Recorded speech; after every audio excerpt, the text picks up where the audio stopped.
How did the interview questions influence the information gathered? I think that the question was really open-ended.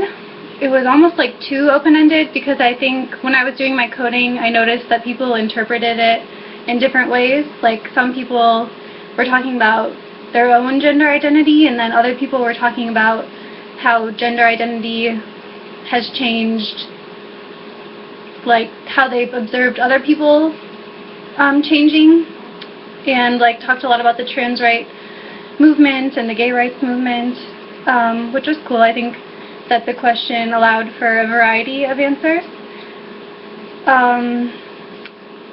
The experience of being interviewed was a little awkward, I think, for me, just because I was like very aware of being recorded, and then I felt like my answers that I was giving weren't coming out the way that I wanted them to, and we had some issues with the recorder, my partner and I, so I actually got to answer the question twice, and I felt like the second time that I answered it, the answers that I gave were a lot more polished and just sounded how I wanted them to. The experience of interviewing, it went okay. I felt like my partner gave really good answers, and then I guess coming up with questions on the spot, like in response to what she was saying, was a little tricky, but most of them were open-ended, and so I think that went well. I have conducted formal interviews before, but it's been a long time. I used to do journalism, newspaper staff in high school. So yeah, I've done that before, but it's been a while. How did the equipment affect the content of the interview? Well, like I said, our recorder, or we were having trouble figuring out the recorders, so we both ended up doing the interview twice. So I think the second time around, when we were actually recording, we both had an idea of what we wanted to say, and it wasn't as spontaneous.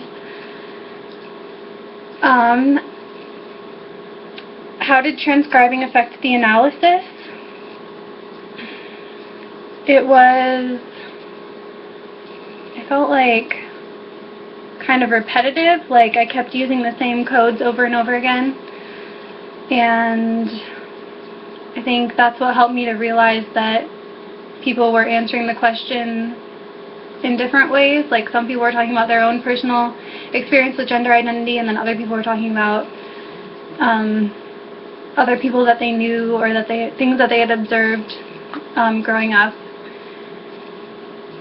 I used the codes that we chose in class, which I don't really need to say them all again, because everyone knows. But then I also added identity as one of them, because a lot of people talked about their own personal gender identity, and we didn't have a code for that, so that was the only one that I added, I think. Themes from the transcripts. Like I said, a lot of people talked about the gay rights movement and exposure to the trans rights movement, which is really relevant right now. It's very current. And I noticed a lot of people talking about where they grew up, and a lot of variety and experiences about where people grew up. Like, one of the interviews that I was coding, somebody was from like the UK and Texas, and the woman that I interviewed was from China, and so I thought that was really interesting to get a variety of perspectives from people from all over. What can and cannot be learned from ethnographic interviews?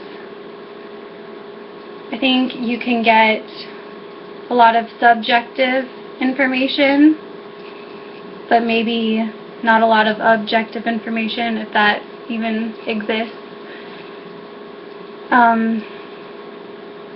I think that ethnographic interviews and ethnographies in general and anthropological fieldwork are probably the only way that you get a full picture of what it is that you're studying. I mean, you can like read about something in a book, but unless you actually talk to somebody who's lived it, then your knowledge is going to be lacking. So I think that these kind of interviews are important. Thank you.